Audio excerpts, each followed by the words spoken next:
오늘 주시는 하나님 말씀은 로마서 6장 1절에서 11절 말씀입니다. 제가 봉독하겠습니다. 그러면 우리가 무엇이라고 말을 해야 하겠습니까? 은혜를 더하게 하려고 여전히 죄 가운데 머물러 있어야 하겠습니까? 그럴 수 없습니다. 우리는 죄에서 죽은 사람인데 어떻게 죄 가운데서 그대로 살 수 있겠습니까? 세례를 받아 그리스도 예수와 하나가 된 우리는 모두 세례를 받을 때 그와 함께 죽었다는 것을 여러분은 알지 못합니까? 그러므로 우리는 세례를 통하여 그의 죽으심과 연합함으로써 그와 함께 묻혔던 것입니다. 그것은 그리스도께서 아버지의 영광으로 말미암아 죽은 사람들 가운데서 살아나신 것과 같이 우리도 또한 새 생명 안에서 살아가기 위함입니다. 우리가 그의 죽으심과 같은 죽음을 죽어서 그와 연합하는 사람이 되었으면 우리는 부활에 있어서도 또한 그와 연합하는 사람이 될 것입니다. 우리 옛사람이 그리스도와 함께 십자가에 달려 죽은 것은 죄의 몸을 멸하여서 우리가 다시는 죄의 노예가 되지 않게 하려는 것임을 우리는 압니다. 죽은 사람은 이미 죄의 세력에서 해방되었습니다. 우리가 그리스도와 함께 죽었으면 그와 함께 우리도 또한 살아날 것임을 믿습니다. 우리가 알기로 그리스도께서는 죽은 사람들 가운데서 살아나셔서 다시는 죽지 않으시며 다시는 죽음이 그를 지배하지 못합니다. 그리스도께서 죽으신 죽음은 죄에 대하여 단번에 죽으신 것이요 그분이 사시는 삶은 하나님을 위하여 사시는 것입니다. 이와 같이 여러분도 죄에 대해서는 죽은 사람이요 하나님을 위해서는 그리스도 예수 안에서 살고 있는 사람이라는 것을 알아야 합니다. 아멘.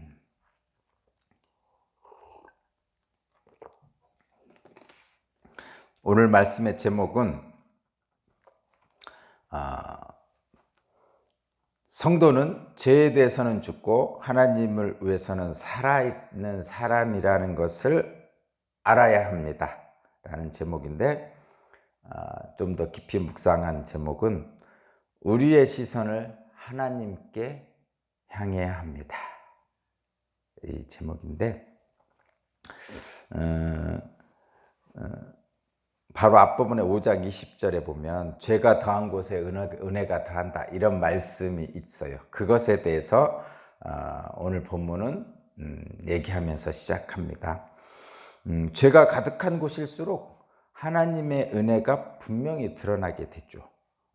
말하자면 도저히 받을 자격이 없는 자가 은혜를 받을 때 그 은혜는 더 크게 드러나는 법이죠.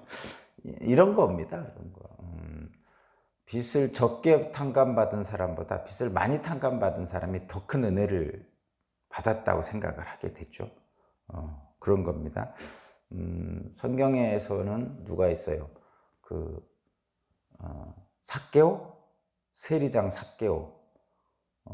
삭개오는 도저히 은혜를 받을 수 없는 사람이라고 생각하는 사람인데 예수께서 그를 부르셨죠. 그래서 삭개오는 감격하잖아요. 그래서 손가락질을 받는 삭개오를 은혜를 베푸셔서 그의 집에 가서 먹고 마시는 예수를 통해서 삭개오는 엄청난 더 큰 은혜를 받았다고 느끼게 되고 또 그 창녀 막달라 마리아 또 그런 은혜를 받은 거죠. 그래서 후에 그 향유를 예수님의 붓죠. 더 큰 은혜를 받았다고 생각해요. 그래서 더 큰 은혜를 받았기에 또한 더 큰 감사를 하는 겁니다. 그런데 그렇다고 해서 더 큰 은혜를 받기 위해서 손가락질 당하는 세리가 되거나 창녀가 될 필요는 없다는 거죠. 그렇죠? 그러니까 악의 구렁텅이에 이미 빠져서 세리가 손가락질을 당하는 세리가 됐다든가 창녀가 돼서 돼 있는 사람을 구해 주시는 예수님의 은혜는 정말 큰 은혜입니다. 그렇다고 해서 예수님의 그 큰 은혜를 받기 위해서 내가 세리가 되거나 창녀가 될 필요는 없는 거죠. 일부러. 그 얘기를 하고 있는 겁니다. 분명히 바울은 그렇지 않다고 얘기하죠. 2절에 보니까 그럴 수 없습니다 라고 분명히 이야기하고 있습니다. 저와 여러분은 믿음으로 그리스도와 연합하여 의롭다고 여김받은 사람들이죠. 그게 믿는 사람입니다. 그렇기에 우리는 그리스도와 연합하였기 때문에 죄에 대해서는 십자가에 못 박고 다시 살아나 부활의 생명을 얻은 몸입니다. 그것이 그리스도와 연합한 자의 어떤 새로운 피조물이 된 사람들이죠. 그래서 성도는 이제는 죄의 종노릇이 아니고 그 죄의 종노릇에 거기서 해방되었기 때문에 그 능력을 받은 거죠. 죄로부터 벗어날 수 있는 능력을 받았어요. 그런데 거기 보면 6절에 죄의 몸이라는 그 단어가 나옵니다. 6절 우리의 옛사람이 그리스도와 함께 십자가에 달려 죽은 것은 죄의 몸을 멸하여서 우리가 다시는 죄의 노예가 되지 않게 하려는 것임을 우리는 압니다. 그러니까 그리스도와 연합했죠. 십자가로. 그렇게 하신 것은 우리의 죄의 몸을 멸하시려는 거예요. 이게 죄의 몸이라는 것은 이런 겁니다, 여러분. 세상에서는 법을 어기지 않으면 죄가 없다고 그러죠. 법을 어기지 않으면 죄가 없다고 그러는데 실제로 보면 들키지 않으면 죄가 없죠. 세상에서는. 들키지 않으면 죄가 없어요. 얼마 전에 N번방 사건에서도 자기는 절대로 잡히지 않는다 이러면서 근데 결국은 잡혔죠. 그러니까 기본적으로는 죄가 없으면은 법을 어기지 않았으면 죄가 없다고 생각하는 것이 세상입니다. 근데 법을 어기고도 들키지 않으면 죄가 없는 거죠. 실제적으로 드러나지 않으니까. 그 들키지 않는 것이 바로 인간의 죄의 몸입니다. 말하자면 내가 무슨 죄인이냐고 항변하는 것이 세상의 사람들인데 아담이 타락한 이후에 모든 인간은 죄인이 됐어요. 그러니까 죄인이라는 것은 죄의 노예가 됐는데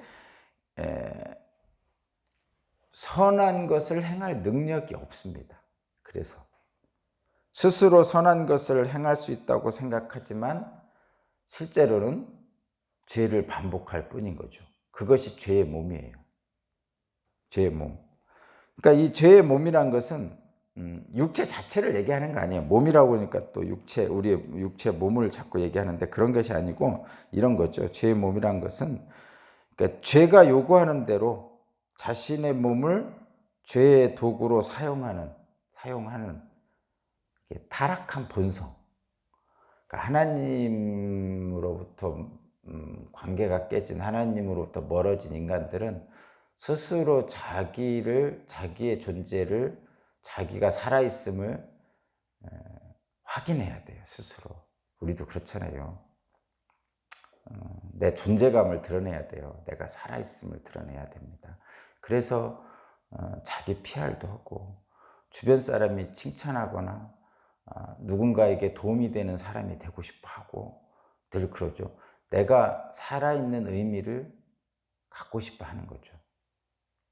그것이 우리 인간들의 아주 본질적인 건데 문제는 뭐냐면 그것을 내 스스로 하려고 그러는 거죠. 에덴에서는 하나님의 뜻에 합당하게 하면 내 존재가 온전해지는 거죠. 왜냐하면 하나님이 창조하셨으니까. 그러니까 창조주 하나님의 뜻대로 그냥 같이 있으면 되는 건데 이 땅에서는 하나님이 나를 창조했다고 생각 안 하는 하나님을 피해서 도망 나온 사람들이란 말이에요. 그래서 내 인생은 나의 것 하면서 스스로를 높이려고 하는 경향이 있는 거죠. 그게 죄의 습성이고 죄의 본성입니다. 그것이 모든 인간에게 죄의 종노릇을 할 수밖에 없는 죄의 몸을 갖고 있다 이렇게 표현하는 것입니다. 그러면 그거를 해결할 수 있는 방법이 있느냐? 있다는 거죠. 우리 성경 말씀에는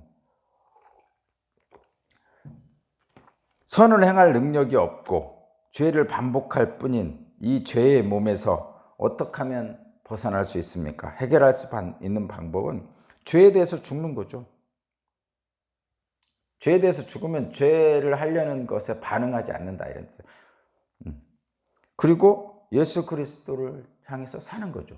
그러니까 이게 어려울 것 같아서 제가 한번 설명을 할게요. 죄에 대해서는 죽고 하나님에 대해서는 산다. 그 10절, 11절을 제가 읽어볼게요. 10절, 11절. 그리스도께서 죽으신 죽음은 죄에 대해서는 단번에 죽으신 것이고, 자, 거기부터입니다. 그분이 사시는 삶은 하나님을 위해 사는 겁니다. 이와 같이 여러분도 죄에 대해서는 죽은 사람이고 하나님을 위해서는 그리스도 안에서 살고 있는 사람이라는 걸 알아야 됩니다. 죄에 대해서는 죽고 하나님을 위해서는 살아야 된다는, 산 사람이라는 걸 알아야 됩니다. 이게 이제 제목이었단 말이에요. 죄에 대해서는 죽고 하나님을 위해서는 살아야 됩니다. 이건데 이게 뭐냐면, 먼저 죄에 대해서 죽는다는 것은 뭡니까? 죄에 대해서 죽는다는 것은 죄가 요구하는 대로 반응하지 않는 것이죠. 그러니까 우리 죄된 몸이 요구하는 대로 반응하지 않는 거예요. 죄가 요구하는 것을 거절하면 됩니다. 거절하면 돼요. 죄의 몸이 요구하는 것을 거절하는 건데, 죄의 몸은 육체의 과도한 욕망이에요. 죄의 몸은 죄의 종로로 타는 몸, 육체의 과도한 욕망을 거절하는 거예요.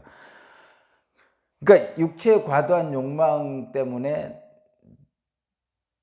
너는 죽고 나는 살고, 이게 세상의 기본적인 거거든요. 경쟁, 우리가 이렇게 경쟁. 그래서 너는 죽고 나는 살아야 되는 경쟁에 과도하게 우리를 내모는 거죠. 사실은 너도 살고 나도 살고가 예수님이 추구하는 세상입니다. 근데 경쟁이 과도하게 되다 보면 너는 죽고 나는 살아야 되는 거죠. 그리고 나만 아니면 돼, 뭐 이런 것들, 그러니까 좀 극단적으로 가는 겁니다. 좋을 때는 같이 잔치를 벌이다가도 서로가 경쟁자가 되는 순간 적이 되는 거죠. 그래서 적은 물리쳐야 되고, 뭐 그런 형태로 우리의 삶이 이루어지는 겁니다. 죄가 요구하는 대로 반응하지 않고, 죄가 요구하는 대로 요구를 거절하고, 죄의 몸이 요구하는 것을 거절하고 육체의 욕망을 거부하는 것, 그것인데 예수님께서 하셨죠. 이걸 예수님께서 3가지 시험을 받으셨잖아요. 첫 번째가 먹고 마시는 것들 거절하셨죠. 두 번째가 세상의 평판들, 세상에서 높여주는 것들을 거절하셨고, 세 번째는 모든 권력을 거절하셨어요. 힘, 권력을 거절하셨습니다. 그것이 바로 죄에 대해서 죽는 거예요.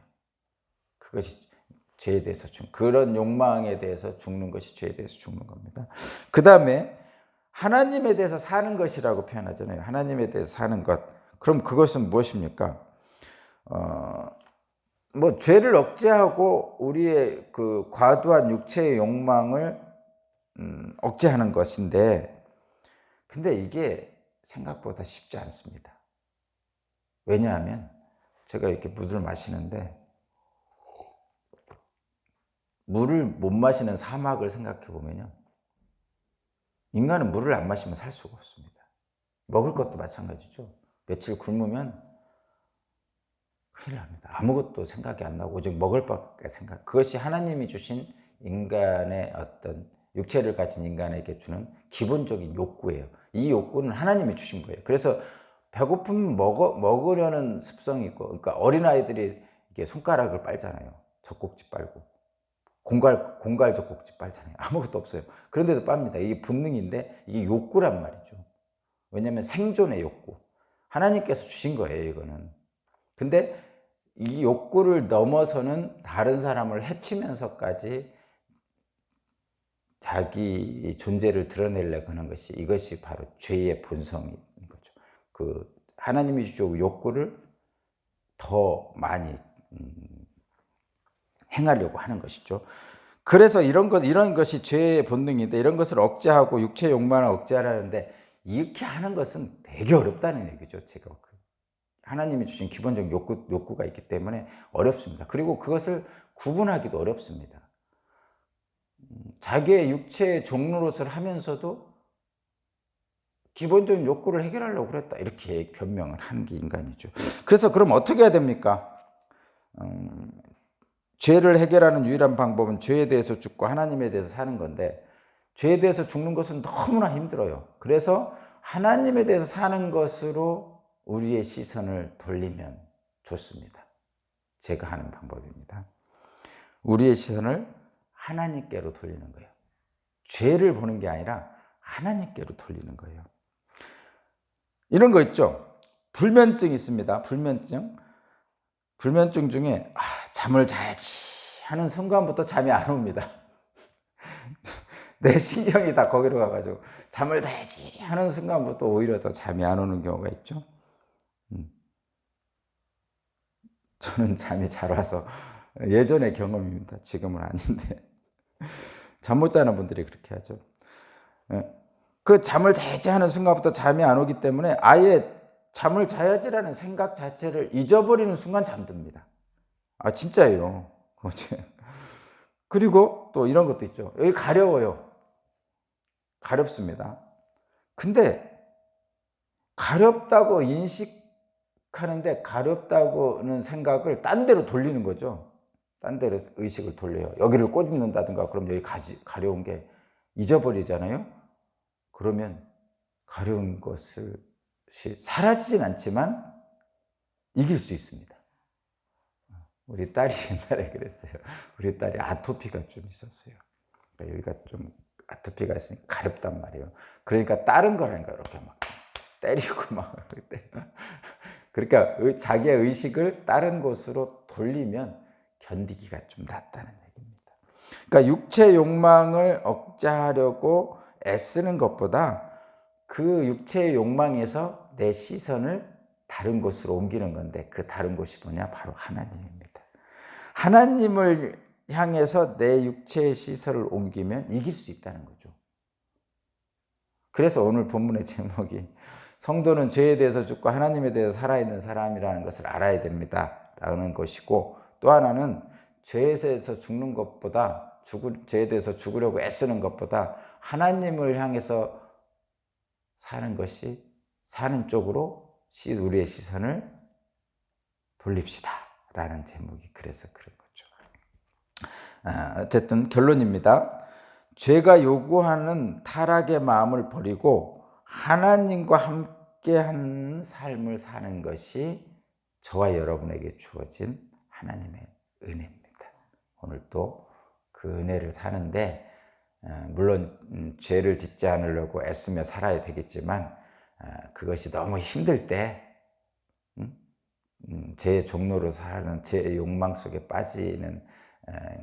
빠지지 않으려고 애쓰지만 우리 인간은 그것을 이기기가 너무 어렵습니다. 혹시라도 빠지더라도 너무 자책하지 마시고 다시 하나님께 시선을 돌려보는, 그래서 말씀을 다시 한번 읽고 찬양하고 이러다 보면 그 죄의 본성의 종로로 사는 그곳에서 벗어나기가 훨씬 수월합니다. 저와 여러분 그렇게 되시길 바랍니다. 기도드리겠습니다. 그리스도의 죽으심과 합하여 또한 그리스도의 부활과 합하여 하나님을 믿는 믿음의 사람인 우리들은 이제는 죄의 종노릇을 하지 않고 하나님의 사랑 안에 있습니다. 주님, 오늘도 주님의 사랑 안에서, 주님의 거룩함 안에서 깊이 감사하며 찬양하는 우리가 되게 하여 주옵소서. 감사드리며 예수 그리스도 이름으로 기도합니다. 아멘.